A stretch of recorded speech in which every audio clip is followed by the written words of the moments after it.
Bismillahirrahmanirrahim. Alhamdulillahi rabbil alamin. Wabihi nasta'inu ala umurid dunya waddin. Assalatu wassalamu ala nabiyyina Muhammadin sallallahu alaihi wasallam wa ala alihi wa ashabihi wa man tabi'ahum bi ihsanin ila yaumiddin. Qala Allah ta'ala fil Qur'anil azim. A'udzu billahi minasyaitonir rajim.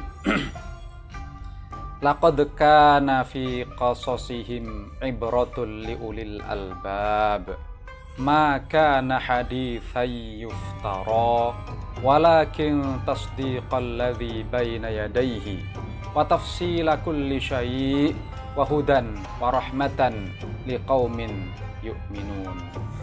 Shadaqallahul azim.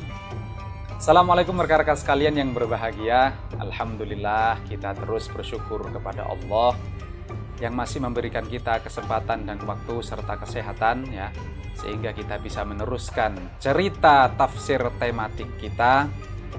Kita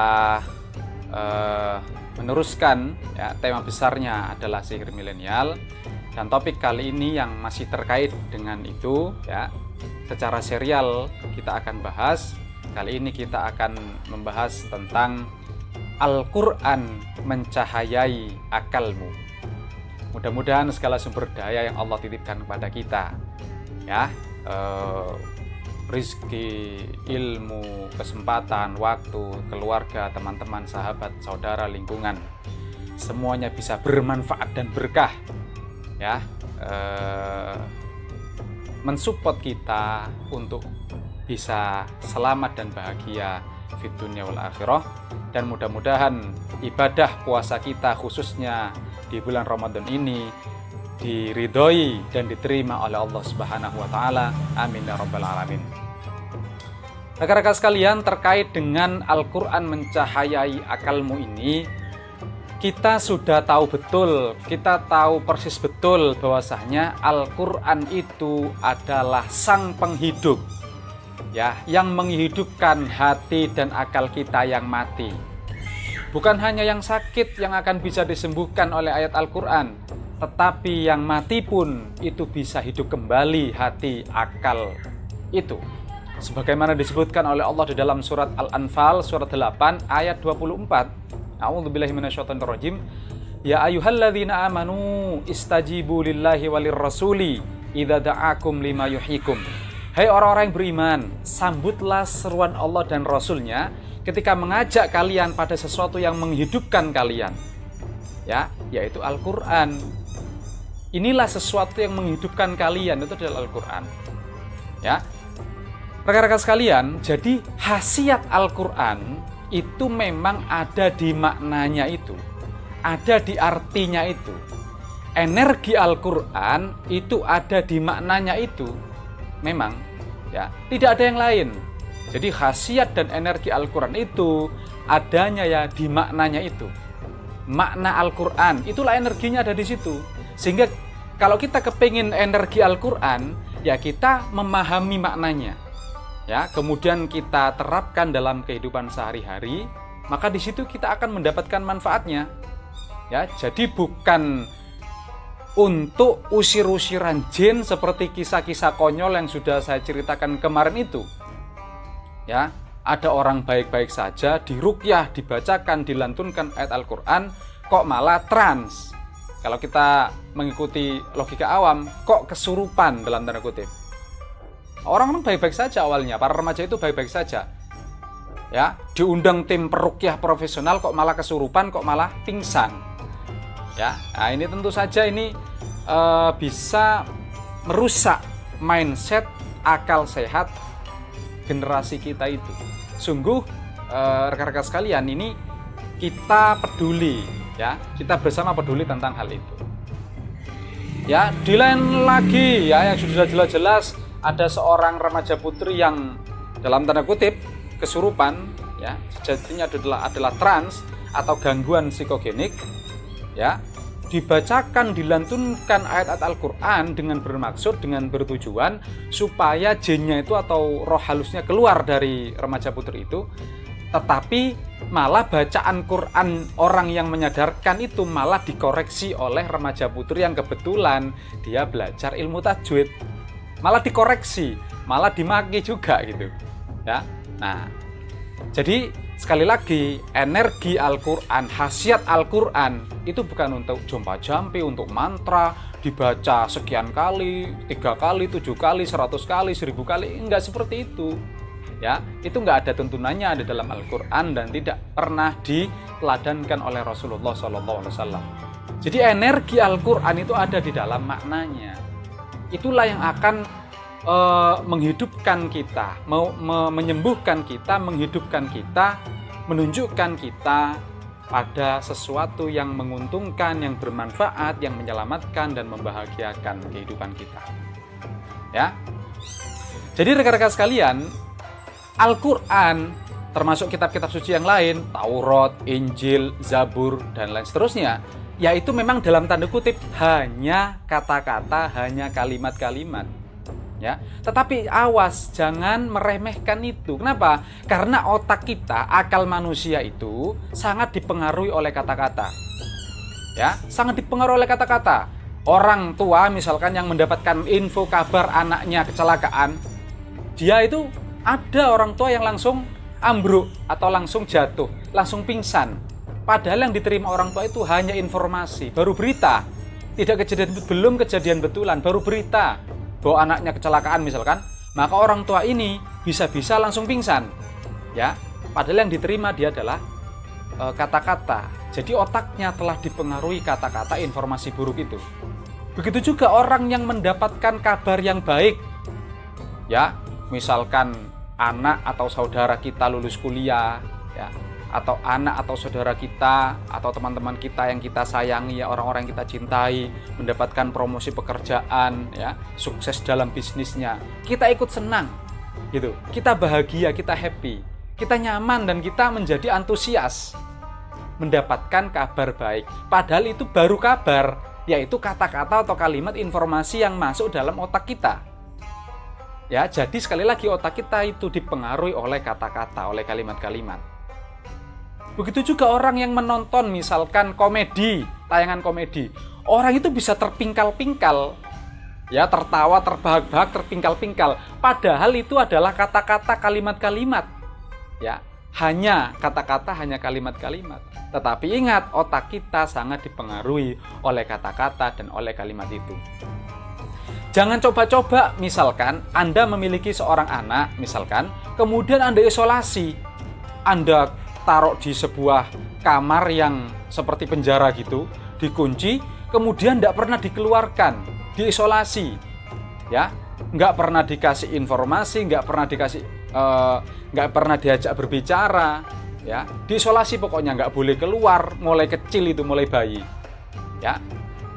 Ambillah contoh sampai dia berusia 18 tahun misalkan, kemudian coba buka selnya itu, kemudian suruh keluar. Saya yakin pasti anak itu tidak bisa hidup layaknya manusia biasa. Kenapa? Karena otaknya kosong. Ya, otaknya itu tidak ada isinya gitu. Ya itulah dia akan menjadi seperti itu.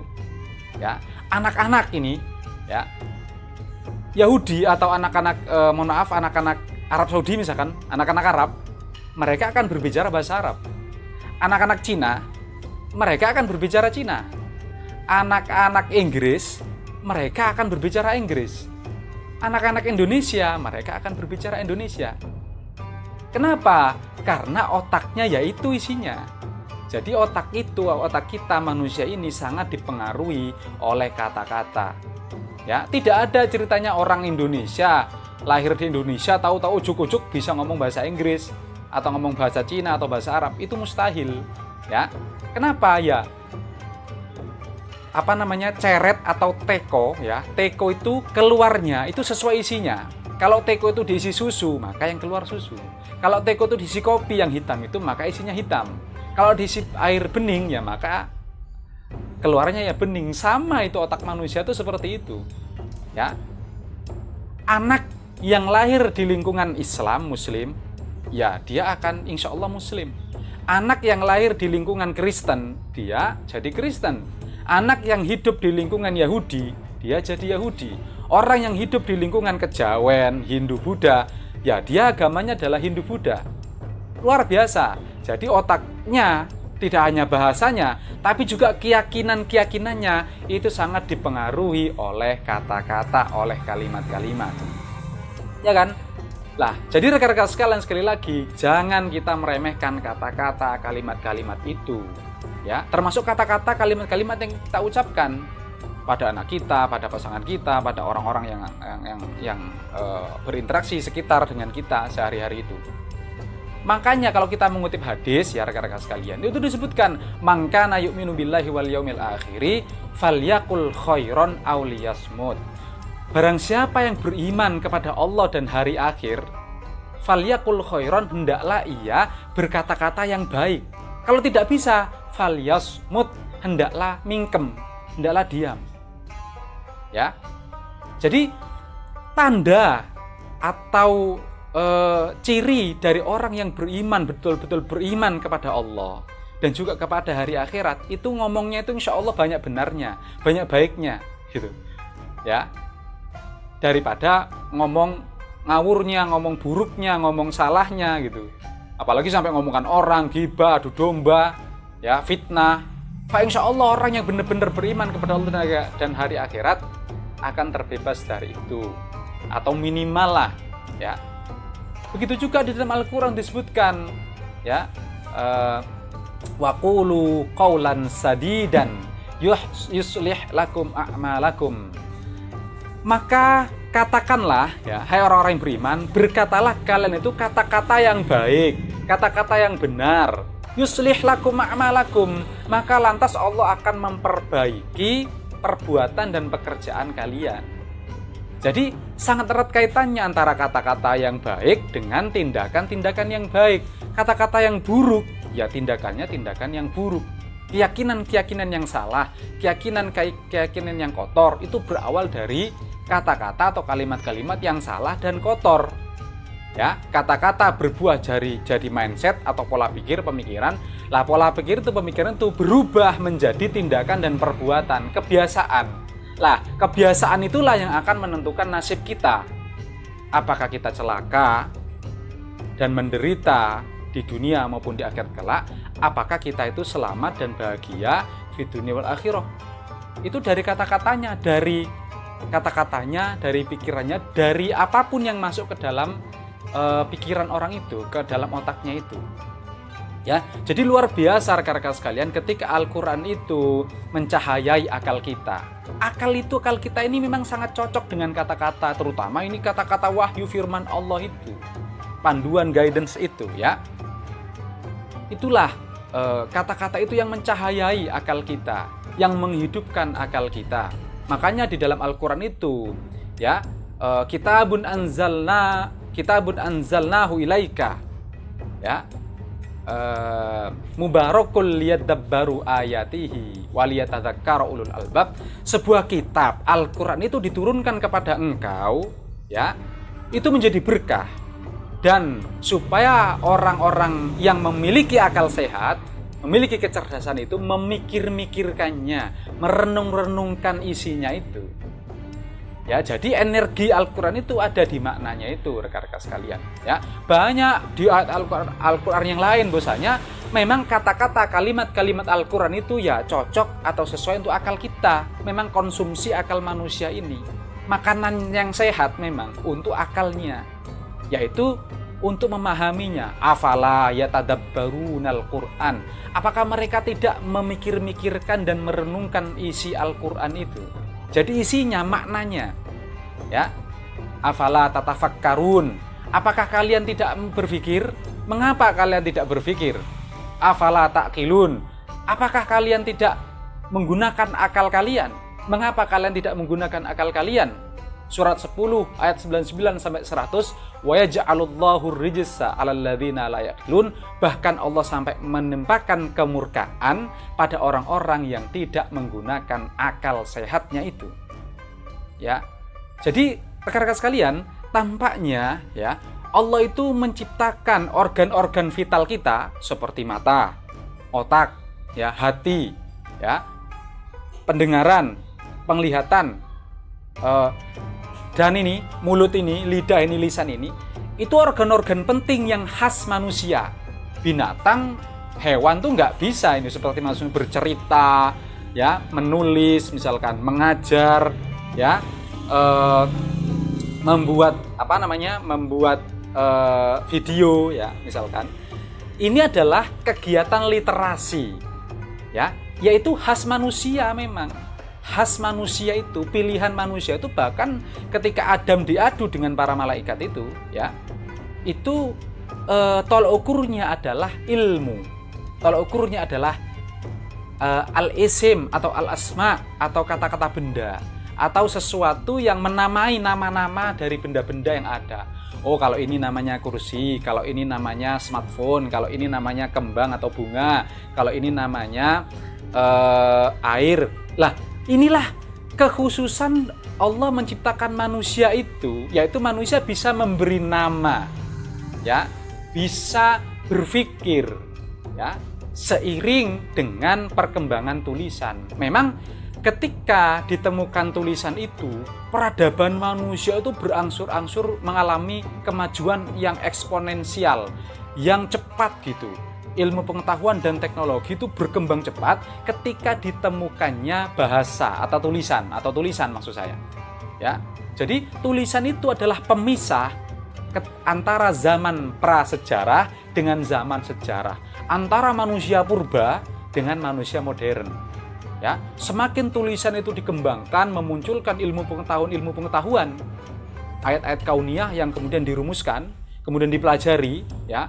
Jadi ilmu biologi, fisika, kimia, geografi, antropologi, astronomi, neuroscience, psikologi, dan lain seterusnya, memunculkan ilmu-ilmu terapannya teknologi-teknologi itu yang bermanfaat bagi manusia. Ditemukan mesin uap, ya, kendaraan, teknologi, smartphone, ya, dan alat-alat lainnya yang peradaban ini semakin pesat maju. Semakin ke depan itu semakin pesat maju peradaban itu ketika ditemukan tulisan, ya. Nah, jadi rekan-rekan sekalian, tulisan itu atau kata-kata atau bahasa itu yang sangat mempengaruhi akal kita. Al-Quran itu adalah kata-kata, itu adalah kalimat yang mencahayai akal kita, yang cocok dengan akal kita. Allah sudah siapkan perantinya itu, ya.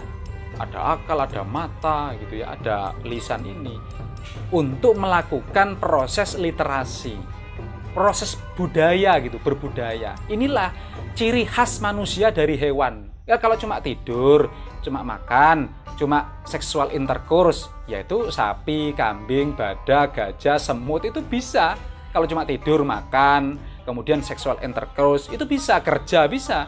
Tapi ketika sudah berkata-kata, berbicara, kemudian menulis, ya, berliterasi, membaca dan menulis, nah ini khas manusia. Nggak ada makhluk yang lain tuh, nggak ada selain manusia. Ya, maka rekan-rekan sekalian, Al-Quran mencahayai akal kita itu, kita mesti memahami Al-Quran itu sebagaimana mestinya. Jadi nggak ada Quran itu khasiatnya kok untuk usir-usir jin, usir-usiran makhluk halus, itu salah kaprah, salah penerapan, ya. Yang itu tidak tepat kita berikan kepada generasi kita, anak-anak kita, murid-murid kita, ya, keluarga kita, teman-teman kita, ya. Sudah bukan waktunya lagi kita itu berpikir klinik, berpikir mitos gitu. Udah nggak ada lagi. Sekarang informasi ilmu pengetahuan itu sudah dibuka selebar-lebarnya oleh Allah. Ya, kita bisa search di Google, kita bisa bertanya. Kita memanfaatkan teknologi modern itu untuk berliterasi itu, untuk berpikir sehat, ya, yang berdampak pada nasib kita, ya, supaya tentu saja menjadi masyarakat yang rahmatan lil alamin. Itu rekan-rekan sekalian yang bisa saya ceritakan pada kesempatan kali ini. Mudah-mudahan ada manfaatnya. Wallahu a'lam bishawab. Assalamualaikum warahmatullahi wabarakatuh.